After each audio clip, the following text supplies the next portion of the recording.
Hello friends, welcome back to my channel. Friends ನೋಡಿ, ಇವಾಗ ಒಂದು ಮದುವೆ ಫಂಕ್ಷನ್ ಇದೆ. ನಮ್ಮ ಕಸಿನ್ ಮದುವೆ, ಅಂದರೆ ನನ್ನ ದೊಡ್ಡಮ್ಮನ ಮಗನ ಮದುವೆ ಇವತ್ತು. ಹಾಗಾಗಿ ಇವಾಗ ಹೊರಟಿದ್ದೀವಿ. ಸಮಯ ಇವಾಗ ಆಲ್ರೆಡಿ 8 ಗಂಟೆ ಆಯಿತು.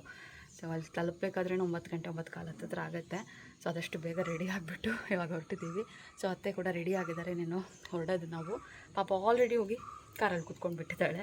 ಸೊ ಬನ್ನಿ ಇವತ್ತಿನ ವ್ಲಾಗನ್ನ ಇವಾಗ ಶುರು ಮಾಡ್ತಾ ಇದ್ದೀನಿ. ನೋಡೋಣ, ಅಲ್ಲೇನೂ ನಾನು ಶೂಟ್ ಮಾಡೋದಿಲ್ಲ ಮೋಸ್ಟ್ಲಿ, ಬಟ್ ಇವತ್ತಿನ ವ್ಲಾಗ್ ಹೇಗೆ ಹೋಗುತ್ತೆ ನೋಡೋಣ.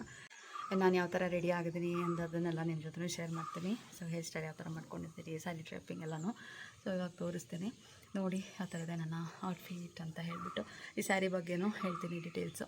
ಈ ಸ್ಯಾರಿಯಲ್ಲಿ ತೊಗೊಂಡಿದ್ದು ಏನೇ ಇತ್ತ ಅಂತಲೂ. ಬನ್ನಿ ವ್ಲಾಗನ್ನು ಕಂಟಿನ್ಯೂ ಮಾಡೋಣ.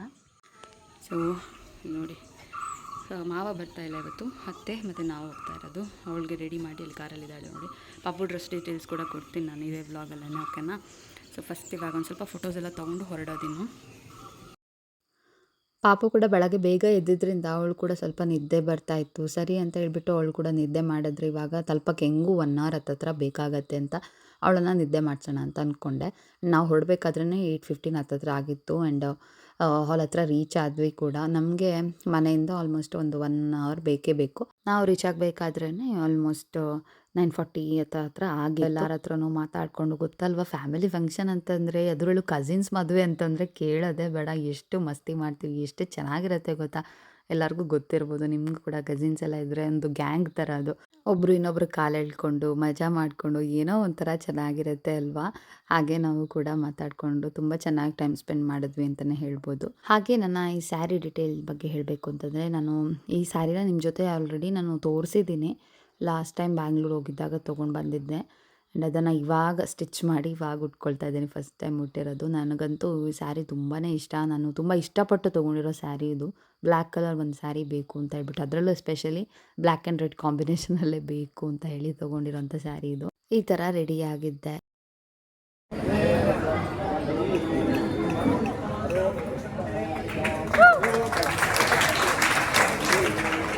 ಹಾಗೆ ಫಂಕ್ಷನ್ ಎಲ್ಲ ಮುಗಿಸ್ಕೊಂಡು ಮನೆಗೆ ಬಂದ್ವಿ. ಫ್ರೆಂಡ್ಸ್, ಇವಾಗ ಫಂಕ್ಷನ್ ಎಲ್ಲ ಮುಗಿಸ್ಕೊಂಡು ಇವಾಗ ಅಮ್ಮನ ಮನೆಗೆ ಬಂದಿದ್ದೀನಿ. ಆ್ಯಂಡ್ ನಾಳೆ ಮತ್ತೆ ತಿರ್ಗಾ ಹೋಗೋಕ್ಕಿದೆ. ನಾಳೆ ಸಟ್ಟುಮುಡಿ ಅಂತ ಮಾಡ್ತಾರೆ, ವಧುಗೃಹ ಪ್ರವೇಶ ಅಂತ. ಸೊ ಅದಕ್ಕೆ ಹೋಗೋಕ್ಕಿದೆ. ಆ್ಯಂಡ್ ಇವತ್ತು ನೈಟ್ ಕೂಡ ಹೋಗಬೇಕು ಅಂತ ಅಂದ್ಕೊಂಡಿದ್ದೀವಿ. ಸೊ ಹಾಗಾಗಿ ಇವಾಗ ಸ್ವಲ್ಪ ಹೊತ್ತು ರೆಸ್ಟ್ ಮಾಡಿಬಿಟ್ಟು ಆಮೇಲೆ ಮತ್ತೆ ಸಂಜೆ ತಿರ್ಗಾ ಹೊರಡೋದು. ಸೊ ಫುಲ್ಲು ಇವತ್ತದು 3 ದಿನ ಹಂಗೆ ಹೋಗ್ಬಿಡುತ್ತೆ ಫಂಕ್ಷನಲ್ಲೇ. ನೋಡೋಣ ಇಷ್ಟ ಆಗುತ್ತೆ, ಎಷ್ಟು ವೀಡಿಯೋ ಮಾಡ್ತೀನಿ. ಆ್ಯಂಡ್ ನಾನೇನು ಫಂಕ್ಷನ್ದೇನು ಜಾಸ್ತಿ ವೀಡಿಯೋ ಮಾಡೋಲ್ಲ, ಬಟ್ ಆದರೆ ನೋಡೋಣ ಹೆಂಗಾಗುತ್ತೆ ನೋಡೋಣ. ಆ ಥರ ವ್ಲಾಗ್ ಹೋಗುತ್ತೆ. ಪಾಪು ಇಲ್ಲಿ ಆಟ ಆಡ್ತಿದ್ದಾಳೆ. ಅವಳು ಸ್ವಲ್ಪ ಬರ್ತಾನೆ ನಿದ್ದೆ ಮಾಡಿಕೊಂಡ್ಳು. ನನಗಿನ್ನ ಫೇಸ್ ವಾಶ್ ಎಲ್ಲ ಕರೆಕ್ಟಾಗಿ ಮಾಡಿಕೊಂಡೇ ಆಗಿರಲಿಲ್ಲ. ಜಸ್ಟ್ ಒಂದ್ಸಲ ಮುಖಕ್ಕೆ ನೀರು ಹಾಕಿದೆ ಅಷ್ಟೇ. ಸಕ್ಕತ್ತು ಶೆಕೆ, ಚೆನ್ನಾಗಿ ಐಲೈನರೆಲ್ಲ ತೆಗಿಬೇಕು ನೋಡಿ. ಸ್ವಲ್ಪ ಹೊತ್ತು ಹಾಗೆ ಕುತ್ಕೊಂಡು ಇಟ್ಬಿಟ್ಟು ಆಮೇಲೆ ಹೋಗೋಣ ಅಂತ ಅಂದ್ಕೊಂಡು ಸುಮ್ಮನೆ ಮೊಬೈಲ್ ನೋಡ್ತಾ ಕೂತಿದ್ದೆ. ಅವಳು ಕೂಡ ಆಟ ಆಡ್ತಾ ಇದ್ದಾಳೇನೋ. ಹಾಗೆ ಬನ್ನಿ ಮತ್ತೆ ನಾನು ವೀಡಿಯೋ ಮಾಡ್ತೀನಿ. ಫ್ರೆಂಡ್ಸ್, ಇನ್ನು ನೆಕ್ಸ್ಟ್ ಡೇ ನಾನು ಮತ್ತೆ ವೀಡಿಯೋ ಕಂಟಿನ್ಯೂ ಮಾಡ್ತಾ ಇರೋದು. ಮತ್ತು ನೈಟ್ ಕೂಡ ಹೋಗಿದ್ವಿ, ಬಟ್ ಏನೂ ವೀಡಿಯೋ ಮಾಡ್ಕೊಂಡಿರಲಿಲ್ಲ, ಸ್ವಲ್ಪ ಸುಸ್ತಾಗಿಬಿಟ್ಟಿತ್ತು. ಹಾಗೆಯೇ ಒಂದಷ್ಟು ಸಣ್ಣ ಸಣ್ಣ ಕ್ಲಿಪ್ಪಿಂಗ್ಸ್ ಏನು ತೊಗೊಂಡಿದ್ದೆ ಅದನ್ನು ಶೇರ್ ಮಾಡ್ತೀನಿ ಆಯಿತಾ. ಇದು ನೆಕ್ಸ್ಟ್ ಡೇ ನಾವು ರೆಡಿಯಾಗಿದ್ವಿ ಈ ಥರ. ಆ್ಯಂಡ್ ನಾವು ಕಸಿನ್ಸ್ ಎಲ್ಲನೂ ಟ್ವಿನ್ನಿಂಗ್ ಮಾಡಿದ್ವಿ. ಸೇಮ್ ಕಲರ್ ಸ್ಯಾರಿ ಹಾಕ್ಕೊಂಡಿದ್ವಿ, ಒಂಥರ ಚೆನ್ನಾಗಿತ್ತು. ಹಾಗೆ ಬೆಳಗ್ಗೆನಲ್ಲಿ ನಾವು ಬೇಗನೆ ಮನೆಯಿಂದ ಹೊರಟಿದ್ವಿ ಅಲ್ವಾ. ಇಲ್ಲಿ ಇವಾಗ ಪಾಪುಗೆ ತಿಂಡಿ ತಿನ್ನಿಸ್ತಾ ಇದ್ದೀನಿ. ಇನ್ನು ನಾವು ಕೂಡ ತಿಂಡಿ ತಿನ್ನಬೇಕು. ಈ ಥರ ಫ್ಯಾಮಿಲಿ ಫಂಕ್ಷನಲ್ಲೆಲ್ಲ ಸೇರಿದ್ರಂತೂ ಎಷ್ಟು ಚೆನ್ನಾಗಿರುತ್ತೆ. ನಿಮ್ಮ ಕಡೆಯಲ್ಲೂ ನೀವು ಕೂಡ ಇದೇ ಥರ ಮಸ್ತಿ ಮಾಡ್ತೀರಾ ಅಂತ ಹೇಳ್ಬಿಟ್ಟು ಕಮೆಂಟ್ ಮಾಡಿ ತಿಳಿಸಿ. ಏನೋ ಒಂಥರ ಚೆನ್ನಾಗಿರುತ್ತೆ. ಅದರಲ್ಲೂ ಮದುವೆ ಎಲ್ಲ ಬಂದ್ರಂತೂ 2 ದಿನ ಕಂಟಿನ್ಯೂಸ್ ಸಿಗ್ತೀವಿ, ಮಾತಾಡ್ತೀವಿ, ಎಷ್ಟು ನಗ್ತೀವಿ, ಎಷ್ಟು ಖುಷಿ ಪಡ್ತೀವಿ ಅನ್ನೋದಕ್ಕೆ ಲೆಕ್ಕನೇ ಇರಲ್ಲ ಅಂತಲೇ ಹೇಳ್ಬೋದು. ಹಾಗೆ ಇಲ್ಲಿ ನಮ್ಮ ಅಮ್ಮ, ದೊಡ್ಡಮ್ಮ, ಚಿಕ್ಕಮ್ಮ ಎಲ್ಲರೂ ಇದ್ದಾರೆ ನೋಡಿ. ಆ್ಯಂಡ್ ಅವರು ಕೂಡ ಅಷ್ಟೇ ಸೇಮ್ ಕಲರ್ ಸ್ಯಾರೀಸ್ ಎಲ್ಲ ಹಾಕ್ಕೊಟ್ಟಿದ್ರು. ಒಂಥರ ಚೆನ್ನಾಗಿತ್ತು. ಎಲ್ಲರನ್ನೂ ನೋಡಿಕೊಂಡು ಮಾತಾಡಿಸ್ಕೊಂಡು ಎಲ್ಲ ಚೆನ್ನಾಗಿತ್ತು. ಮದುವೆ ಫಂಕ್ಷನ್ ಅಂತೂ ತುಂಬ ಚೆನ್ನಾಗಾಯಿತು. ಹಾಗೆ ನಾವು ನೋಡಿ ಕಸಿನ್ಸ್ ಎಲ್ಲರೂ ಇದ್ದೀವಿ ಇಲ್ಲಿ. ಸೊ ಈ ಥರ ಮದುವೆ ಆಗಿರೋರು ಒಂದು ಕಲರ್ ಸ್ಯಾರಿ ಹಾಕ್ಕೊಂಡಿದ್ವಿ, ಮದುವೆ ಆಗಿಲ್ದಿರೋರು ಒಂದು ಕಲರು. ಅಂತೂ ಒಂಥರ ನೋಡೋಕ್ಕೇ ಚೆನ್ನಾಗಿತ್ತು. ಇವಾಗ ವೀಡಿಯೋ ನೋಡ್ತಿದ್ರು ವಾವ್ ಎಷ್ಟು ಚೆನ್ನಾಗಿತ್ತು ಅಂತ ಅನ್ನಿಸ್ತಾ ಇರುತ್ತೆ. ಆ್ಯಂಡ್ ಪಾಪು ನೋಡಿ ಎಲ್ಲೋದ್ರೂ ಅವಳಿಗೊಂದು ಗೊಂಬೆ ಹಿಡ್ಕೊಂಡು ಆಟ ಆಡೋಕ್ಕೆ ಶುರು ಮಾಡಿದ್ದಾಳೆ. ಬಟ್ ಏನೋ ಒಂದು ಇವತ್ತು ಸ್ವಲ್ಪ ಕ್ರ್ಯಾಂಕಿಯಾಗಿ ಆಡ್ತಾ ಇದ್ಲು. ಏನೋ ಒಂದು ಆಟ ಆಡ್ಕೊಳ್ಳಿ ಅಂತ ಹೇಳ್ಬಿಟ್ಟು ನಾನು ಸುಮ್ಮನಾದೆ. ಅವಳಿಗೇನೋ ಕಿರಿಕಿರಿ ಅನ್ನಿಸ್ತಾ ಇತ್ತು ಇವತ್ತು. ಬೆಳಗ್ಗೆ 2 ದಿನ ಆಯ್ತಲ್ವಾ, ಸ್ವಲ್ಪ ನಿದ್ದೆ ಎಲ್ಲ ಕರೆಕ್ಟಾಗಿ ಆಗಿಲ್ಲ. ಆ್ಯಂಡ್ ಅದ್ರ ಜೊತೆಗೆ ಈ ಸೆಕೆ ಆಗೋದು, ಕಿರಿಕಿರಿ ಮಾಡ್ತಾಯಿದ್ಲು. ಸೊ ಆಮೇಲೆ ಸ್ವಲ್ಪ ಹೊತ್ತಿಗೆ ಸರಿ ಹೋದ್ಲು. ಒಂದು ಫೋಟೋಸ್ ಎಲ್ಲ ತೊಗೊಳ್ಳೋಣ ಅಂತಂದರೆ ಅಪ್ಪಿತಪ್ಪಿನೂ ಬರ್ತಾನೇ ಇರಲಿಲ್ಲ. ಅಳಕ್ಕೇನು ಶುರು ಮಾಡ್ತಾಯಿದ್ಲು. ಸರಿ ಬೇಡ ಬಿಡು ಅಂತ ಹೇಳ್ಬಿಟ್ಟು ನಾನು ಸುಮ್ಮನಾಗ್ಬಿಟ್ಟೆ. ಆಮೇಲೆ ಚೆನ್ನಾಗಿ ಹೊಸ ಡ್ರೆಸ್ಸೆಲ್ಲ ಹಾಕಿಸ್ದಾಗ ಫೋಟೋಸ್ ತೊಗೊಳ್ಳೋಣ ಅಂತ ನನಗೆ ಆಸೆ. ಬಟ್ ಅವಳು ಬರೋದೇ ಇಲ್ಲ. ಮುಂಚೆ ಅಂದರೆ ಬರ್ತಾಯಿದ್ಲು. ಬಟ್ ಇವಾಗಂತೂ ಹೇಳೋದು ಕೇಳೋದೇ ಇಲ್ಲ. ಅಳೋಕ್ಕೆ ಶುರು ಮಾಡ್ತಾಳೆ. ಸರಿ ಸುಮ್ಮನೆ ಏನಕ್ಕೆ ಬೇಡ ಅಂತ ಹೇಳಿ ನಾನು ಸುಮ್ಮನಾಗ್ಬಿಟ್ಟೆ. ಆ್ಯಂಡ್ ಹೀಗೆ ಮಾತಾಡ್ಕೊಂಡಿದ್ವಿ ನಾವೆಲ್ಲರೂ. ನಾವೆಲ್ಲ ಕಸಿನ್ಸೂ ಅಷ್ಟೇ ಚಿಕ್ಕ ವಯಸ್ಸಿಂದನೂ ಯಾವಾಗ ಫಂಕ್ಷನ್ ಇರುತ್ತೆ, ಯಾವಾಗ ನಾವೆಲ್ಲ ಒಟ್ಟು ಸೇರ್ತೀವಿ, ಈ ಥರ ಮಜಾ ಮಾಡ್ತೀವಿ ಅಂತ ಹೇಳ್ಬಿಟ್ಟು ಕಾಯ್ತಾ ಇರ್ತೀವಿ. ಅದೇ ಎಕ್ಸೈಟ್ಮೆಂಟ್ ಇವಾಗ ಕೂಡ ಇದೆ. ಯಾವಾಗ ನಾವೆಲ್ಲ ಒಟ್ಟಿಗೆ ಸೇರ್ತೀವಿ ಅಂತ ಹೇಳಿಬಿಟ್ಟು ಕಾಯ್ತಾ ಇರ್ತೀವಿ. ಏನಾದರೂ ಒಂದು ಫಂಕ್ಷನ್ ಬರ್ತಾ ಇದೆ ಅಂತಂದರೆ ಓಕೆ ಎಲ್ಲರೂ ಸೇರ್ಬೋದು, ತುಂಬ ಚೆನ್ನಾಗಿರುತ್ತೆ ಅಂತ ಹೇಳ್ಬಿಟ್ಟು ಅದಕ್ಕೇ ಕಾಯ್ತಾ ಇರ್ತೀವಿ. ಹಾಗೆಯೇ ಈ ಸತಿ ಕೂಡ ಅಷ್ಟೇ ಮಜಾ ಮಾಡಿದ್ವಿ, ಅಷ್ಟೇ ಚೆನ್ನಾಗಿತ್ತು ಕೂಡ. ಹಾಗೆ ಈ ಥರ ಇತ್ತು ನೋಡಿ 2 ದಿನದ ಫಂಕ್ಷನಲ್ಲಿ ಸಣ್ಣ ಸಣ್ಣ ಗ್ಲಿಂಪ್ಸನ್ನು ತೊಗೊಂಡು ನಿಮ್ಮ ಜೊತೆ ಶೇರ್ ಮಾಡಿದ್ದೀನಿ. ಹೋಪ್ ನಿಮಗೆ ಈ ವಿಡಿಯೋ ಇಷ್ಟ ಆಗಿದೆ ಅಂತ ಅನ್ಕೋತೀನಿ. ಆ್ಯಂಡ್ ನಾವು ಊಟ ಎಲ್ಲ ಮುಗಿಸ್ಕೊಂಡು ನಾವು ಕೂಡ ಮನೆಗೆ ಹೊರಟ್ವಿ. ಮನೆಗೆ ಹೋದ ನಂತರ ಮತ್ತೆ ನಾನು ವಿಡಿಯೋನ ಎಂಡ್ ಮಾಡ್ತೀನಿ. ಸೊ ವಿಡಿಯೋನ ಪೂರ್ತಿಯಾಗಿ ನೋಡಿ ನಿಮಗೆ ನಾನು ಹಾಕಿರೋಂಥ ಆಕ್ಸೆಸರೀಸ್ ಡೀಟೇಲ್ಸ್ ಆಗಿರ್ಬೋದು, ಬ್ಲೌಸ್ ಡೀಟೇಲ್ಸ್ ಎಲ್ಲನೂ ಶೇರ್ ಮಾಡ್ತೀನಿ. Hello friends, welcome back. ನೋಡಿದ್ರಲ್ವಾ ಫಂಕ್ಷನ್ ಬ್ಲಾಗ್ ಅಷ್ಟೇ. ನಾನು ಸ್ವಲ್ಪ ಗ್ಲಿಮ್ಸ್ ಏನು ತೊಗೊಂಡಿದ್ದೆ ಅದನ್ನು ನಿಮ್ಮ ಜೊತೆ ಶೇರ್ ಮಾಡಿದ್ದೀನಿ. ಆ್ಯಂಡ್ ಇನ್ನೂ ತುಂಬ ಜನ ಕೇಳ್ತಾ ಇರ್ತೀರ ನಾನು ವಿಡಿಯೋ ಹಾಕಿದಾಗ ಸ್ಯಾರಿಯಲ್ಲಿ ಸ್ಟಿಚ್ ಮಾಡ್ತೀರಾ, ಇಷ್ಟ ಆಯಿತು, ಏನು ಎತ್ತ ಡಿಸೈನ್ ತೋರಿಸಿ ಅಂತ ಹೇಳ್ಬಿಟ್ಟು. ಆ್ಯಂಡ್ ಇನ್ಸ್ಟಾಗ್ರಾಮಲ್ಲಿ ಕೂಡ ತುಂಬ ಜನ ಕಮೆಂಟ್ ಮಾಡಿರ್ತೀರ, ಸೊ ಮೆಸೇಜ್ ಮಾಡಿ ಕೇಳ್ತೀರಾ. ಅದಕ್ಕೋಸ್ಕರ ನಾನು ಇವತ್ತು ನನ್ನ ಬ್ಲೌಸ್ ಡೀಟೇಲ್ಸು ಆ್ಯಂಡ್ ಅದ್ರ ಜೊತೆಗೆ ನನ್ನ ಆಕ್ಸೆಸರೀಸ್ ಏನೇನು ಯೂಸ್ ಮಾಡಿದ್ದೆ ಅದ್ರ ಕೂಡ ಡೀಟೇಲ್ಸ್ ಕೊಡೋಣ ಅಂತ ಅಂದ್ಕೊಂಡಿದ್ದೀನಿ. ನಾನು ಆ್ಯಕ್ಚುಲಿ ವಿಡಿಯೋದಲ್ಲೇ ಹೇಳಿದ್ದೆ ಅಪ್ಪ, ಸೊ ಲಿಂಕ್ ಎಲ್ಲ ಕೊಟ್ಟಿರ್ತೀನಿ ಅಂತ. ಬಟ್ ನನಗೆ ಕ್ಲೋಸಪ್ಪಲ್ಲಿ ಅಂದರೆ ಕ್ಲೀನಾಗಿ ತೋರ್ಸೋಕ್ಕಾಗಿಲ್ಲ ಅವಾಗ. ಹಾಗಾಗಿ ಇವಾಗ ಸಪ್ರೇಟಾಗಿ ವೀಡಿಯೋದಲ್ಲಿ ತೋರಿಸ್ತೀನಿ ಆಯಿತಾ. ಆಕ್ಸೆಸರೀಸ್ ಲೈಕ್ ಏನು ಹೇರ್ ಕ್ಲಿಪ್ ಆಗಿರ್ಬೋದು, ಇಯರ್ ಚೈನ್ ಆಗಿರ್ಬೋದು, ಅದರ ಲಿಂಕನ್ನು ಕೊಡ್ತೀನಿ. ಆ್ಯಂಡ್ ಅದು ಯಾವ ಥರ ಇದೆ ಅನ್ನೋದನ್ನು ಕೂಡ ಶೇರ್ ಮಾಡ್ತೀನಿ. ಸ್ವಲ್ಪ ವಾಯ್ಸ್ ಕೆಟ್ಟೋಗ್ಬಿಟ್ಟಿದೆ, ಏನೋ ಗೊತ್ತಿಲ್ಲ. ಕಂಟಿನ್ಯೂಸ್ ಫಂಕ್ಷನ್ ಎಲ್ಲ ಅಟೆಂಡ್ ಮಾಡಿರೋದ್ರಿಂದ ನಾನು ಬೆಳಗ್ಗೆ ಬೇಗ ಇದು ಚಳಿಗೆ ಹೋಗಿರೋದಕ್ಕೂ ಏನೋ ಗೊತ್ತಿಲ್ಲ. ಗಂಟ್ಲೇನೂ ನೋವಿಲ್ಲ, ಬಟ್ ಆದರೂ ಒಂದು ಸ್ವಲ್ಪ ವಾಯ್ಸ್ ಅನ್ನೋ ಥರ ಚೇಂಜಸ್ ಅಂತ ಅನಿಸ್ತಾ ಇದೆ. ಆ್ಯಂಡ್ ಅದ್ರ ಜೊತೆಗೆ ನಾನು ಕಿವಿಗೆ ಬೇರೆ ಏನು ಹಾಕ್ಕೊಂಡಿಲ್ಲ ನೋಡಿ. ನಿನ್ನೆ ಅಲ್ಲ ಮೊನ್ನೆ ಫಂಕ್ಷನ್ ಇದ್ದಿದ್ದು, ಇವಾಗ ವೀಡಿಯೋ ಮಾಡ್ತಾಯಿದ್ದೀನಿ ನಾನು. ಬಟ್ ಆದರೂ ನನ್ನ ಕಿವಿ ನೋವು ಇನ್ನೂ ಕಡಿಮೆ ಆಗಿಲ್ಲ. ನನಗೇನೋ ಚಿಕ್ಕ ಪುಟ್ಟದ ಇಯರಿಂಗ್ ಹಾಕ್ಕೊಂಡ್ರೆ ಏನೂ ಪ್ರಾಬ್ಲಮ್ ಆಗೋಲ್ಲ. ಬಟ್ ಜುಮ್ಕಿ ಎಲ್ಲ ಹಾಕ್ಕೊಂಡೆ ಅಂತಂದರೆ ಸಾಕು ಕಿವಿ ನೋವೇ ಬಂದುಬಿಡತ್ತೆ. 1-2 ದಿನ ರೆಸ್ಟ್ ಕೊಡಬೇಕು ಆಮೇಲೆ ಕಿವಿಗೆ. ಹಾಗಾಗಿ ಹಂಗೆ ಇದೆ. ದಿನ ಒಂದು ಸ್ವಲ್ಪ ಪೇಯ್ನ್ ಇದೆ. ಸೊ ಅದು ಕಂಪ್ಲೀಟಾಗಿ ಕಡಿಮೆ ಆಗಲಿ ಆಮೇಲೆ ಹಾಕ್ಕೊಳ್ಳೋಣ ಅಂತ ಅಂದ್ಕೊಂಡಿದ್ದೀನಿ. ಆ್ಯಂಡ್ ಆರ್ಟಿಫಿಷಿಯಲ್ ಹಾಕೋದು ಅಂತೂ ಆಗೋದೇ ಇಲ್ಲ ನನಗೆ. ತುಂಬ ಕಷ್ಟ ಅನಿಸ್ಬಿಡತ್ತೆ. ಗೋಲ್ಡ್ ಜ್ಯುವೆಲ್ಲರಿನೇ ಹಾಕ್ಕೊಂಡ್ರೂ ಕಿವಿ ನೋವು ಬಂದುಬಿಡತ್ತೆ. ಚಿಕ್ಕದೇನಾದರೂ ಹಾಕ್ಕೊಂಡ್ರೆ ಪರವಾಗಿಲ್ಲ. ಜುಮ್ಕೆಲ್ಲ ಹಾಕ್ಕೊಂಡ್ರಾಗ ಅದು ಸ್ವಲ್ಪ ವೆಯ್ಟ್ ಇರುತ್ತಲ್ವ, ತಡ್ಕೊಳ್ಳೋಕ್ಕೆ ಆಗೋಲ್ಲ ನೋವು. ಹಂಗೋ ಹಿಂಗೋ ಮಾಡಿ ಒಂದು ದಿನಕ್ಕೆ ಹೆಂಗೋ ಮೇಂಟೈನ್ ಮಾಡಿಬಿಡ್ತೀನಿ, ಆಮೇಲಂತೂ ಆಗೋದಿಲ್ಲ. ಅದು ಅಲ್ಲದೆ ಪಾಪು 2 ಸರಿ ಎಳ್ದಾಕ್ಬಿಟ್ಲು ಕಿವಿ ಒಲೆನೆಲ್ಲ. ಹಾಗಾಗಿ ದಿನ ಸ್ವಲ್ಪ ಜಾಸ್ತಿನೇ ನೋವಾಯಿತು ಅಂತ ಅನಿಸುತ್ತೆ. ಎನಿವೇಸ್ ಏನೇನೋ ನನ್ನ ಹೇರ್ ಕ್ಲಿಪ್ ಏನಿದೆ ಅದನ್ನು ತೋರಿಸ್ತೀನಿ. ತುಂಬ ಚೆನ್ನಾಗಿದೆ ಮಾತ್ರ ಇದು. ನಾನು ಇದನ್ನು ತೊಗೊಂಡಿದ್ದು ಮೀಶೋದಿಂದ ಆಲ್ಮೋಸ್ಟ್ ಒಂದು 2 ವರ್ಷದ ಹಿಂದೆ ತೊಗೊಂಡಿದ್ದೆ ಆಯಿತಾ. ನೋಡಿ ಯಾವ ಥರ ಇದೆ ಅಂತ. ಫೋಕಸ್ ಆಗ್ತಿದೆಯಾ ಏನೋ ನನಗೆ ಗೊತ್ತಿಲ್ಲ. ಇಲ್ಲಾಂತ ನಾನು ಬ್ಯಾಕ್ ಕ್ಯಾಮ್ರಾದಲ್ಲಿ ಮತ್ತೆ ವಿಡಿಯೋ ಮಾಡಿ ಹಾಕ್ತೀನಿ ಆಯಿತಾ. ಇಮೇಜ್ ಆದರೂ ಹಾಕಿರ್ತೀನಿ. ಈ ಥರ ಇದೆ, ಒಂಥರ ಆ್ಯಂಟಿಕ್ ಹೇರ್ ಕ್ಲಿಪ್ ಅಂತಲೇ ಹೇಳ್ಬೋದು. ಇದು ನೋಡಿ ಲಕ್ಷ್ಮಿ ಇದೆ ಇಲ್ಲಿ ಮಿಡಲಲ್ಲಿ. ಅಲ್ಲಿ ಈ ಥರ ಪುಟ್ಟು 3 ಜುಮ್ಕ ಇದೆ. ಆ್ಯಂಡ್ ಇಲ್ಲೆಲ್ಲ ಮಣಿಗಳಿದೆ. ನನಗಂತೂ ಇದು ಸಿಕ್ಕಾಬಡೆ ಇಷ್ಟ ಆಗಿ ತೊಗೊಂಡಿದ್ದು. ತುಂಬ ಇಷ್ಟ ಆಯಿತು. ಆ್ಯಂಡ್ ಇನ್ನೂ ಒಂಚೂರು ಕೂಡ ಕಲರ್ ಫೇಡ್ ಆಗೋದು ಆ ಥರ ಎಲ್ಲ ಏನೂ ಆಗಿಲ್ಲ. ಬಿಕಾಸ್ ಅಷ್ಟು ಚೆನ್ನಾಗಿದೆ. ಆ್ಯಂಡ್ ಈ ಕಡೆ 2 ಪೀಕಾಕ್ ಡಿಸೈನು. ನನಗಂತೂ ಸಿಕ್ಕಾಬಡೆ ಇಷ್ಟ ಆಗಿರುವಂಥ ಒಂದು ಹೇರ್ ಕ್ಲಿಪ್ಪು. ಆ್ಯಂಡ್ ತುಂಬ ಚೆನ್ನಾಗಿ ಬಾಳಿಕೆ ಕೂಡ ಬಂದಿದೆ. ಗಟ್ಟಿಯಾಗಿದೆ. ಏನೋ ಒಂಥರ ಟೊಳ್ಳು ಅಥವಾ ಕ್ವಾಲಿಟಿ ಚೆನ್ನಾಗಿಲ್ಲ ಅನ್ನೋ ಥರನೇ ಇಲ್ಲ, ಅಷ್ಟು ಚೆನ್ನಾಗಿದೆ ಇದು. ಸೊ ಇದು ಬಂದು ನನ್ನ ಮೋಸ್ಟ್ ಫೇವ್ರೇಟ್. ಇದು ತೊಗೊಂಡಿದ್ದು ನಾನು ಮೀಶೋದಿಂದ. ಅದೇ ಹೇಳಿದ್ನಲ್ವ, ಒಂದು 2 ವರ್ಷದ ಹಿಂದೆ ತೊಗೊಂಡಿದ್ದು. ತುಂಬ ಸಲ ಯೂಸ್ ಮಾಡಿದ್ದೀನಿ.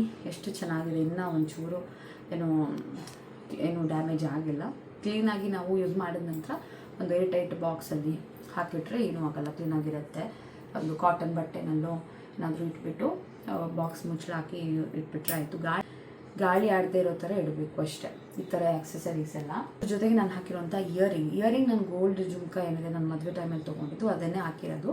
ಆ್ಯಂಡ್ ಅದ್ರ ಜೊತೆಗೆ ನಾನು ಹಾಕಿರೋದು ಅಂತಂದರೆ ಈ ಮಾಟಿ ಅಂತ ಹೇಳ್ತೀವಲ್ವ ಇದಕ್ಕೆ.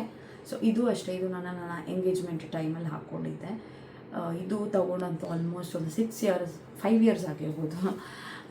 5 ಇಯರ್ಸ್ ಆಗಿರ್ಬೋದು. ನಾನು ನನ್ನ ಎಂಗೇಜ್ಮೆಂಟ್ಗಿಂತ 1 ವರ್ಷ ಹಿಂದೆಯೇ ತೊಗೊಂಡ್ಬಿಟ್ಟಿದ್ದೆ. ಸುಮ್ಮನೆ ಚೆನ್ನಾಗಿದೆಯಲ್ವಾ, ತೊಗೊಂಡಿಟ್ಕೊಳ್ಳೋಣ ಅಂತ, ಏನಾದರೂ ಚೆನ್ನಾಗಿರೋ ಇವೆಂಟ್ಗೆಲ್ಲ ಹಾಕೋಬೋದು ಅಂತ. ಬಟ್ ನೋಡಿದ್ರೆ ನನ್ನ ಎಂಗೇಜ್ಮೆಂಟಿಗೆ ಹಾಕೋ ಥರ ಆಯಿತು ಅದು ಫೈನಲಿ. ಸೊ ಇದು ಜಸ್ಟ್ ನಾನು ಇಯರ್ ಚೈನನ್ನು ತೆಗಿಬೋದು ಇಲ್ಲಿಂದ. ರಿಮೂವಲ್ ಇಯರಿಂಗ್ಸ್ಗೆಲ್ಲ ಹಾಕ್ಕೊಳ್ಳೋ ಥರ ಇದೆ ಇದು. ಇಲ್ಲ ಅಂತಂದರೆ ಜಸ್ಟ್ ಹೇರ್ ಆಕ್ಸೆಸರೀಸ್ ಥರ ಕೂಡ ಇದನ್ನು ಯೂಸ್ ಮಾಡ್ಬೋದು ನೀವು. ಸೊ ನಾನು ಇದನ್ನು ಬೇಕು ಅಂತಂದರೆ ರಿಮೂವ್ ಮಾಡ್ತೀನಿ, ಇಲ್ಲ ನನಗೆ ಹಿಂಗೆ ಫುಲ್ ಸೆಟ್ಟಿಂಗ್ ಹಾಕ್ಕೋಬೇಕು ಅಂತಂದರೆ ಆ ಥರ ಕೂಡ ಹಾಕ್ಕೊಳ್ತೀನಿ. ಇದನ್ನು ನಾನು ಆಲ್ರೆಡಿ ತೋರಿಸಿದ್ದೀನಿ ಅಂತ ಅನಿಸುತ್ತೆ, ನನಗೆ ಕರೆಕ್ಟಾಗಿ ನೆನಪಿಲ್ಲ. ಆ್ಯಂಡ್ ಇದರ ಲಿಂಕ್ ಕೂಡ ನಾನು ಕೊಟ್ಟಿರ್ತೀನಿ. ಎಸ್ಪೆಷಲಿ ಇದೇ ಥರದ್ರಲ್ಲಿ ತುಂಬ ಡಿಸೈನ್ಸ್ ಆಗಿರ್ಬೋದು, ತುಂಬ ಬೇರೆ ಮೆಟೀರಿಯಲಲ್ಲಿ ಡಿಸೈನ್ಸಲ್ಲಿ ಇರುತ್ತೆ. ಬಟ್ ನನಗೆ ಸ್ಪೆಷಲ್ ಇದೇ ಡಿಸೈನೇ ಇಷ್ಟ ಆಗೋದು, ತುಂಬಾ ಇಷ್ಟ. ಬೇರೆ ಡಿಸೈನ್ ಬರುತ್ತೆ, ಬಟ್ ಏನೋ ನನಗಿದಂತೂ ನಾನು ಇನ್ನೊಂದು ತೊಗೊಂಡ್ರೂ ಇದೇ ಥರದ್ದು ತೊಗೋತೀನಿ ಅಂತ ಅನಿಸುತ್ತೆ. ಏನೋ ಹಾಳಾಗಿಲ್ಲ ಇದು, ಇನ್ನೂ ತುಂಬ ಚೆನ್ನಾಗಿದೆ ಕ್ವಾಲಿಟಿ. ಆ್ಯಂಡ್ ನಾನು ಇದನ್ನು ಯಾವ ವೆಬ್ಸೈಟಲ್ಲಿ ತೊಗೊಂಡಿದ್ದು ನೆನಪಾಗ್ತಿಲ್ಲ, ಅಮೆಝಾನ್ ಅನಿಸುತ್ತೆ, ನಾನು ಕರೆಕ್ಟಾಗಿ ನೆನಪಿಲ್ಲ ನನಗೆ. ಟ್ಯಾಗ್ ಮಾಡಿರ್ತೀನಿ, ಡಿಸ್ಕ್ರಿಪ್ಷನಲ್ಲಿ ಕೂಡ ಲಿಂಕ್ ಕೊಟ್ಟಿರ್ತೀನಿ ಆಯಿತಾ. ಅದೇ ಹೇಳೋದು, ನನಗೆ ಒಂದು 5 ವರ್ಷದ ಹಿಂದೆ ನಾನು ತೊಗೊಂಡಿರೋದು ಇದು. ಸೊ ತುಂಬ ಚೆನ್ನಾಗಿದೆ. ಈ ಥರ ಬರೀ ನೀವು ಇಷ್ಟೇ ಕೂಡ ಹಾಕ್ಕೋಬೋದು ನೋಡಿ, ಸಿಂಪಲ್ಲಾಗಿ ಈ ಥರ ಕೂಡ ಹಾಕ್ಕೋಬೋದು. ಇಲ್ಲ ಅಂತಂದರೆ ಫುಲ್ ಈ ಥರ ಸೆಟ್ ಹಾಕ್ಕೋಬೋದು. ಇಲ್ಲ ಅಂತಂದರೆ ಜಸ್ಟ್ ಇಷ್ಟು ಮಾತ್ರ ತೊಗೊಂಡು ನಿಮ್ಮ ಜ್ಯುವೆಲ್ರಿ ಏನಿದೆ ಗೋಲ್ಡ್ ಅದ್ರ ಜೊತೆ ಕೂಡ ಮ್ಯಾಚ್ ಮಾಡ್ಬೋದು. ತುಂಬ ಎಕ್ಸ್ಟ್ರಾಡಿನರಿಯಾಗಿ ತುಂಬ ರಾಯಲಾಗಿ ಕಾಣಿಸುತ್ತೆ ಕೂಡ. ನನಗೆ ಸಿಕ್ಕಾಬಟ್ಟೆ ಇಷ್ಟ ಇದು. ನನಗೇನೋ ಈ ಡಿಸೈನೇ ತುಂಬ ಇಷ್ಟ ಆಗಿಬಿಟ್ಟಿದೆ. ನಾನು ಹೇಳ್ತಾ ಇರ್ತೀನಿ, ಇದು ಸ್ವಲ್ಪ ಹಾಳಾಗ್ಬಿಟ್ರೆ ನಾನು ಇದೇ ಥರದ್ದು ಇನ್ನೊಂದು ತೊಗೊಂಡ್ಬಿಡ್ತೀನಿ, ಅಷ್ಟು ಚೆನ್ನಾಗಿದೆ ಇದು ಅಂತ ಹೇಳ್ಬಿಟ್ಟು. ಬಿಕಾಸ್ ನನಗೆ ಸಿಕ್ಕಾಬಟ್ಟೆ ಇಷ್ಟ ಆಗಿದೆ. ಇದೂ ಅಷ್ಟೇ, ನಾನು ಹೇಳಿದ ನಾನು 5 ವರ್ಷ ಆದ್ರೂ ಒಂದು ಚೂರು ಕಲರ್ ಫೇಡ್ ಆಗೋದಾಗಿರ್ಬೋದು. ನಾನು ಎಷ್ಟೊಂದು ಸಲ ಯೂಸ್ ಮಾಡಿದ್ದೀನಿ. ಇದೂ ಅಷ್ಟೇ, ನಾನು ತುಂಬ ಸಲ ಹಾಕ್ಬಿಟ್ಟಿದ್ದೀನಿ. ಬಟ್ ಆದ್ರೂ ಸಕ್ಕದಾಗಿದೆ. ಕ್ವಾಲಿಟಿ ಅಂತೂ ನಿಜವಾಗ್ಲೂ ತುಂಬ ಚೆನ್ನಾಗಿದೆ. ಸೊ ಲಿಂಕ್ ಕೊಟ್ಟಿರ್ತೇನೆ ಇದ್ರದ್ದು ಕೂಡ ನಾನು. ಆ್ಯಂಡ್ ನಾನು ಹೇಳಿರೋಂಥ ಈ ಹೇರ್ ಕ್ಲಿಪ್ ಜೊತೆ ಕೂಡ ತುಂಬ ಚೆನ್ನಾಗಿ ಮ್ಯಾಚ್ ಆಗುತ್ತೆ ಕೂಡ. ಈ ಥರ ಜುಮ್ಕ ಇರೋದ್ರಿಂದ ಕಲರ್ ಕೂಡ ಆ್ಯಂಟಿಕ್ ಫಿನಿಶ್ ಇರೋದ್ರಿಂದ ತುಂಬ ಚೆನ್ನಾಗಿ ಮ್ಯಾಚ್ ಆಗುತ್ತೆ ಅದು. ಸೊ ಅದು ನನಗೆ ಸಿಕ್ಕಾಬಟ್ಟೆ ಇಷ್ಟ ಆಯಿತು ಆ ಥರ. ಸೊ ಇದಿಷ್ಟು ನನ್ನ hair accessories and year chain ಬಗ್ಗೆ. ಲಾಸ್ಟ್ ಟೈಮ್ ಒಂದ್ಸರಿ ಹಾಕಿದ್ದಾಗ ಕೇಳಿದರು, ಅದಕ್ಕೋಸ್ಕರ ನಾನು ಇವಾಗ ಹೇಳಿದ್ದೀನಿ. ನಾನು ಹೇಳಿದ್ನೋ ಇಲ್ವೋ ನೆನಪಿಲ್ಲ ನನಗೆ, ಎಸ್ಪೆಷಲಿ ಆ ಇಯರ್ ಚೈನ್ ಬಗ್ಗೆ ಕೇಳ್ತಾಯಿದ್ರು, ಅದಕ್ಕೋಸ್ಕರ ಈ ವ್ಲಾಗಲ್ಲೇ ಶೇರ್ ಮಾಡಿದೆ. ಆ್ಯಂಡ್ ಮತ್ತೆ ಪದೇ ನೆನಪೂ ಆಗಲ್ಲ ನನಗೆ. ಓಕೆ, ಆ ವಿಡಿಯೋಗೂ ಆಗ್ತಾರ ಕೇಳಿದ್ದಾರೆ, ಅದನ್ನು ವಿಡಿಯೋ ಮಾಡೋಣ ಅಂತ ಹೇಳ್ಬಿಟ್ಟು. ಹೆಂಗಿದ್ರು ಇವಾಗ ನನ್ನ ಫಂಕ್ಷನ್ದೆಲ್ಲನ ಏನು ಎತ್ತಿಟ್ಟಿಲ್ಲ, ಹಂಗಾಗಿ ವಾಟ್ರೋಬಲ್ ತುಂಬ ಹಾಕ್ಬಿಟ್ಟಿದ್ದೀನಿ. ಎಲ್ಲನೂ ಸೆಗ್ರಿಗೇಟ್ ಮಾಡಿ ಕ್ಲೀನಾಗಿ ಎತ್ತಿಡಬೇಕಾದ್ರೆ ಇನ್ನು ಮೇ ಬಿ 1 ವಾರ ಬೇಕು, ಆ ಥರ ಆಗೋಗ್ಬಿಟ್ಟಿದೆ. ಹೊರಡ್ಬೇಕಾದ್ರೆ ಎಲ್ಲ ಮೆಸ್ಸಿ ಆಗಿರುತ್ತೆ. ಸರಿ ಬಿಡು, ನಾಳೆ ಬಂದು ಕ್ಲೀನ್ ಮಾಡ್ಕೊಳ್ಳೋಣ, ನಾಳೆ ಅದು ಆಗೋದೇ ಇಲ್ಲ ಹಾಗೆ. ಸೊ ನನ್ನ ಬ್ಲೌಸ್ ಡಿಸೈನ್ ಒಂದ್ಸಲಿ ತೋರಿಸ್ತೀನಿ, ಅದು ಕೂಡ ಕೆಲವೊಂದು ಸರಿ ಕೇಳ್ತಾ ಇರ್ತಾರೆ, ಹಾಗಾಗಿ ಅದಕ್ಕೆ ಕೂಡ ಡೀಟೇಲ್ಸ್ ಕೊಡ್ತೀನಿ. ಸೊ ಮದುವೆ ದಿನ ನಾನು ಬ್ಲ್ಯಾಕ್ ಸ್ಯಾರಿ ಹಾಕಿದ್ದೆ ಅಲ್ವಾ, ಸೊ ಆ ಸ್ಯಾರಿ ನನ್ನ ಮೋಸ್ಟ್ ಫೇವ್ರೇಟ್ ಅಂತಲೇ ಹೇಳ್ಬೋದು. ಆ ಸ್ಯಾರಿ ಉಟ್ಕೊಳ್ಳೋಕ್ಕೆ ನಾನು ಆಲ್ಮೋಸ್ಟ್ 1 ವರ್ಷ ಅದು ಕಾದಿದ್ದೀನಿ ಅಂತಲೇ ಹೇಳ್ಬೋದು. ಬಿಕಾಸ್ ಫಂಕ್ಷನ್ಸ್ ಏನೂ ಇರ್ತಾ ಇರಲಿಲ್ಲ ಅಷ್ಟೊಂದು. ತುಂಬ ಚೆನ್ನಾಗಿತ್ತಲ್ವ ಸ್ಯಾರಿ, ಸ್ವಲ್ಪ ಚೆನ್ನಾಗಿರೋ ದೊಡ್ಡ ಫಂಕ್ಷನ್ಗೆಲ್ಲ ಹಾಕ್ಕೊಳ್ಳೋಣ ಅಂತ ಅಂದ್ಕೊಂಡಿದ್ದೆ. ಹಾಗಾಗಿ ನನ್ನ ಸ್ಟಿಚ್ಚೇ ಮಾಡಿಸಿರಲಿಲ್ಲ. ನಾನು ಲಾಸ್ಟ್ ಟೈಮ್ ಬೆಂಗಳೂರಿಗೆ ಹೋಗಿದ್ದಾಗ ತೊಗೊಂಡು ಬಂದಿರೋ ಸ್ಯಾರಿ ಅದು. ನೀವು ನೋಡಿದರೆ ಆ ಹಾಲ್ ವೀಡಿಯೋದಲ್ಲಿ ನಿಮ್ಗೆ ಗೊತ್ತಿರುತ್ತೆ. ಸೊ ಅದು ನೋಡಿಲ್ಲ ಅಂತಂದರೆ ವೀಡಿಯೋ ನೋಡಿ. ನಾವು ಬ್ಯಾಂಗ್ಳೂರಲ್ಲಿ ಎಲ್ಲಿಂದ ತೊಗೊಂಡೆ ಆ ಸ್ಯಾರಿ ಡೀಟೇಲ್ಸ್ ಎಲ್ಲನೂ ಆ ವಿಡಿಯೋದಲ್ಲಿ ಹೇಳಿದ್ದೀನಿ ಆಯಿತಾ. ಸೊ ಬ್ಲೌಸ್ ಡಿಸೈನ್ ತೋರಿಸ್ತೀನಿ ಇವಾಗ. ಸಿಂಪಲ್ಲಾಗಿ ಮಾಡಿಸಿದ್ದೀನಿ, ನನಗೆ ಏನು ಹ್ಯಾಂಡ್ ವರ್ಕ್ ಎಲ್ಲ ಏನೂ ಮಾಡಿಸಿಲ್ಲ. ನೋಡೋಣ ಇನ್ನೊಂದ್ಸರಿ ಯಾವಾಗಾದ್ರೂ ಮಾಡಿಸ್ಬೇಕು ಅಂತ ಇದೆ. ಸೊ ವೆಯ್ಟ್ ಮಾಡ್ತಾಯಿದ್ದೀನಿ ಯಾವಾಗ ಅಂತ ಹೇಳಿಬಿಟ್ಟು. ಇವಾಗ ಸದ್ಯಕ್ಕಂತೂ ಮಾಡಿಸಿಲ್ಲ ಯಾವುದಕ್ಕೂ ಹ್ಯಾಂಡ್ ವರ್ಕ್, ಒಂದು ಸ್ಯಾರಿಗೂ ಮಾಡಿಸಿಲ್ಲ. ಸೊ ನನಗೆ ನಾನು ಕೊಟ್ಟಿರೋಂಥ ಪ್ರೈಸ್ಗೆ ಸ್ಯಾರಿ ಏನಿದೆ ಅದಕ್ಕಿಂತ ಜಾಸ್ತಿ ಆಗುತ್ತೆ ಹ್ಯಾಂಡ್ ವರ್ಕ್ ಮಾಡ್ಸೋಕ್ಕೋದ್ರೆ. ಸೊ ನನಗೆ ಇವಾಗ ಅಷ್ಟು ಅವಶ್ಯಕತೆ ಇಲ್ಲ ಅಂತ ಅನ್ನಿಸ್ತಾ ಇದೆ, ಹಾಗಾಗಿ ಮಾಡಿಸಿಲ್ಲ. ಬಟ್ ಇದೇ ತುಂಬ ಚೆನ್ನಾಗಿ ರಿಚಾಗಿ ಕಾಣಿಸ್ತಾ ಇದೆ, ಉಟ್ಕೊಂಡಾಗಲೂ ಅಷ್ಟೇ ತುಂಬ ಚೆನ್ನಾಗಿ ಕಾಣಿಸುತ್ತೆ. ಆ್ಯಂಡ್ ಇದರಲ್ಲಿ ಇವಾಗ ಸ್ವಲ್ಪ ಟ್ರೆಂಡಿಂಗಲ್ಲಿದೆ ಅಲ್ವಾ ಈ ಥರ ಮಣಿ ಇಡ್ಸೋದು, ಅದು ನನಗೆ ತುಂಬ ಆಸೆ ಇತ್ತು, ಹಾಗಾಗಿ ಅದನ್ನು ಒಂದು ಇಡ್ಸಿದ್ದೀನಿ ಈ ಥರ ಬ್ಲ್ಯಾಕ್ ಕಲರಲ್ಲಿ. ಆ್ಯಂಡ್ ಎಂಬ್ರಾಯ್ಡ್ರಿ ಕೂಡ ಅಷ್ಟೇ ತುಂಬ ಕ್ಲೀನಾಗಿ ಫಿಟ್ಟಿಂಗ್ ಇದೆ. ಇದು ನನಗೆ ಸಿಕ್ಕಾಪಟ್ಟೆ ಇಷ್ಟ ಆಗಿದೆ. ಇದು ನಾನು ಸ್ಟಿಚ್ ಮಾಡಿಸಿರೋದು ಬಂದು ಪುತ್ತೂರಲ್ಲಿ. ಸೊ ಅದು ಶಾಪ್ ಡೀಟೇಲ್ಸ್ ಎಲ್ಲ ನಾನು ಶೇರ್ ಮಾಡಲೋ ಬೇಡವೋ ಅಂತ ಇದ್ದೀನಿ. ಬಿಕಾಸ್ ನಾನು ಸುಮ್ಮನೆ ಎಲ್ಲ ಶೇರ್ ಮಾಡಿಬಿಟ್ಟು ಹೋದು ಸುಮ್ಮನೆ ಕಿರಿಕಿರಿ ಆಗೋದು ಬೇಡ ಅಂತ ಹೇಳ್ಬಿಟ್ಟು ಶೇರ್ ಮಾಡ್ತಾಯಿಲ್ಲ. ನೋಡೋಣ ನೆಕ್ಸ್ಟ್ ಟೈಮ್ ಅವ್ರ ಹತ್ರ ಕೇಳಿಬಿಟ್ಟು ಡೀಟೇಲ್ಸನ್ನು ಶೇರ್ ಮಾಡ್ತೀನಿ ಬೇಕು ಅಂತಂದರೆ ಆಯಿತಾ. ಅವ್ರು ಓಕೆ ಅಂತ ಹೇಳಿದ್ರು. ನಾವು ನೆಕ್ಸ್ಟ್ ಡೇ ಮತ್ತೆ ಒಂದು ಸ್ಯಾರಿ ಹಾಕ್ಕೊಂಡಲ್ವ, ಅದ್ರ ಬ್ಲೌಸ್ ನಾನೇನು ಜಾಸ್ತಿ ಡಿಸೈನ್ ಮಾಡ್ಸೋಕ್ಕೆ ಆಗಿರಲಿಲ್ಲ, ನನಗೆ ಮಾಡಿಸೂ ಇಲ್ಲ. ಯಾಕೆಂತಂದರೆ ನನಗೆ ಅದು ಸ್ಟಿಚಾಗಿ ಸಿಕ್ಕಿದೆ ಮದುವೆ ಹಿಂದಿನ ದಿನ. ಸೊ ಅಷ್ಟು ಸಿಕ್ಕಿರೋದೇ ದೊಡ್ಡದು ಅಂತ ಹೇಳ್ಬಿಟ್ಟು ನಾನೇನು ಡಿಸೈನ್ ಬೇಡ, ನನಗೆ ಸಿಂಪಲ್ಲಾಗಿ ಸ್ಟಿಚ್ ಮಾಡಿಕೊಡಿ ನನಗೆ ಸಾಕು ಅಂತ ಹೇಳಿದ್ದೆ. ಬಿಕಾಸ್ ನನಗೆ ಸ್ಯಾರಿ ಉಟ್ಕೊಳ್ಳೋಕ್ಕೆ ಬೇಕಿತ್ತು ಅದೇನೆ, ಹಾಗಾಗಿ. ಆ್ಯಂಡ್ ಅದು ಏನು ಜಾಸ್ತಿ ಡಿಸೈನ್ ಏನು ಮಾಡಿಸ್ದೇ ಇರೋದು ನಾನು ಶೇರ್ ಮಾಡ್ತಾ ಇಲ್ಲ ಹಾಗೆ. ಆ್ಯಂಡ್ ಇಷ್ಟೇ. ಇದಕ್ಕೆ ಈ ಥರ ಒಂದು ಪುಟಾಣಿ ಟ್ಯಾಸಲ್ ಹಾಕ್ಸಿದ್ದೀನಿ. ಇದೆ ಆ್ಯಕ್ಚುಲಿ ಅವರೇ ಇಟ್ಟಿರೋದು ಅನಿಸುತ್ತೆ, ನಾನೇನು ಡಿಸೈನ್ ಏನು ಸ್ಪೆಸಿಫಿಕ್ಕಾಗಿ ಹೇಳಿಲ್ಲ, ಅವರೇ ಒಂದು ಇಟ್ಕೊಟ್ಟಿದ್ದಾರೆ. ನಾನು ಜಸ್ಟ್ ಇಲ್ಲಿ ಸ್ಲೀವ್ಸ್ ಹತ್ರ ಮಣಿಗಳು ಇಡಿ ಅಂತ ಹೇಳಿದ್ದೆ. ಆ್ಯಂಡ್ ಡಿಸೈನ್ ಅಷ್ಟೇ, ಅದು ಸ್ಯಾರಿನಲ್ಲಿ ಮ್ಯಾಂಗೋ ಬಾರ್ಡರ್ ಇದೆಯಲ್ವಾ, ಅದಕ್ಕೋಸ್ಕರ ಇಲ್ಲಿ ಒಂದು ಅದೇ ಥರ ಡಿಸೈನನ್ನು ಸೆಲೆಕ್ಟ್ ಮಾಡಿ ಹೇಳಿದೆ ಅಷ್ಟೇ. ಆ್ಯಂಡ್ ಈ ಥರ ಇದಿಷ್ಟು ಆಕ್ಸೆಸರೀಸು ಮತ್ತು ಸಾರಿ ಬ್ಲೌಸ್ ಡಿಸೈನ್ಸು. ಇನ್ನೂ ಒಂದು ಏನಂತಂದರೆ ನಾನು ಹೇಳಿದ್ದೆ ಅಲ್ವಾ ಪಾಪು ಡ್ರೆಸ್ ಡೀಟೇಲ್ಸ್ ಕೂಡ ಕೊಡ್ತೀನಿ ಅಂತ ಹೇಳ್ಬಿಟ್ಟು ಪಾಪು ಡ್ರೆಸ್ ತೋರಿಸ್ತೀನಿ. ಒಂದು ನಿಮಿಷ, ವಾಶ್ ಮಾಡೇ ಆಗಿಲ್ಲ ಇವತ್ತು ಇನ್ನು. ನನ್ನ ಸ್ಯಾರಿ ಎಲ್ಲ ಹೆಂಗೋ ಕ್ಲೀನಾಗಿ ಎತ್ತಿಟ್ಬಿಟ್ಟೆ. ಇದೊಂದು ಡ್ರೆಸ್ ಬಾಕಿ ಇದೆ ನೋಡಿ. ಸೊ ಈ ಥರ ಇದೆ ನೋಡಿ ಪಾಪುದು ಡ್ರೆಸ್. ಇದು ಮದುವೆಗೆ ಅವಳು ಇದನ್ನು ಹಾಕ್ಕೊಂಡಿದ್ದು. ಇದು ಬಂದು ನಾನು ತೊಗೊಂಡಿದ್ದು ಫ್ಲಿಪ್ಕಾರ್ಟಲ್ಲಿ. ಇದು ಲಂಗ ಬ್ಲೌಸ್ ಥರ ಅನಿಸುತ್ತೆ ನಿಮಗೆ ನೋಡೋಕ್ಕೆ, ಬಟ್ ಲಂಗ ಬ್ಲೌಸ್ ಅಲ್ಲ, ಫ್ರಾಕ್. ಇದು ತುಂಬಾ ಚೆನ್ನಾಗಿದೆ ಆಯಿತಾ ಕ್ವಾಲಿಟಿ. ನಾನು ಸ್ಟಿಚ್ ಮಾಡ್ಸೋಕ್ಕೆ ಟೈಮ್ ಇಲ್ಲ ಅಂತ ಹೇಳಿಬಿಟ್ಟು ರೆಡಿಮೇಡ್ ಒಂದ್ಸರಿ ಹೋಗ್ಬಿಟ್ಟು ಇಲ್ಲೇ ಲೋಕಲ್ ಶಾಪಲ್ಲಿ ತೊಗೊಂಡಿದ್ದೆ. ಬಟ್ ನನಗೆ ಹಾಕೋದು ಆಮೇಲೆ ಅಷ್ಟೊಂದು ಇಷ್ಟ ಆಗಿಲ್ಲ, ಸ್ವಲ್ಪ ಟೈಟ್ ಬೇರೆ ಆಗ್ತಾಯಿತ್ತು. ಸರಿ ಅದನ್ನು ಎಕ್ಸ್ಚೇಂಜ್ ಮಾಡಿಬಿಟ್ಟು ಬೇರೆನೋ ತೊಗೊಂಬಂದ್ವಿ. ಅದಾಗಿದ್ದ ನಂತರ ನಾನು ಆನ್ಲೈನಲ್ಲಿ ಇದು ನೋಡಿದೆ, ನನಗಿದು ತುಂಬ ಇಷ್ಟ ಆಯಿತು ಅಂತ ಹೇಳಿಬಿಟ್ಟು ಇದನ್ನೇ ತರಿಸ್ಕೊಂಡೆ. ಇದು ಪ್ರೈಸ್ ಬಂದು ಐ ಥಿಂಕ್ 600 ರೂಪೀಸ್ ಹತ್ತಿರ ಇದೆ, 590 ಆ ಥರ ಏನೋ, ಕರೆಕ್ಟಾಗಿ ನೆನಪಿಲ್ಲ. 600 ಅಂತಲೇ ಇಟ್ಕೊಳ್ಳಿ. ಸೊ ಅದಕ್ಕೆ ನಾನು ಜಾಸ್ತಿ ಅಂತೂ ಖಂಡಿತವಾಗ್ಲೂ ಇಲ್ಲ.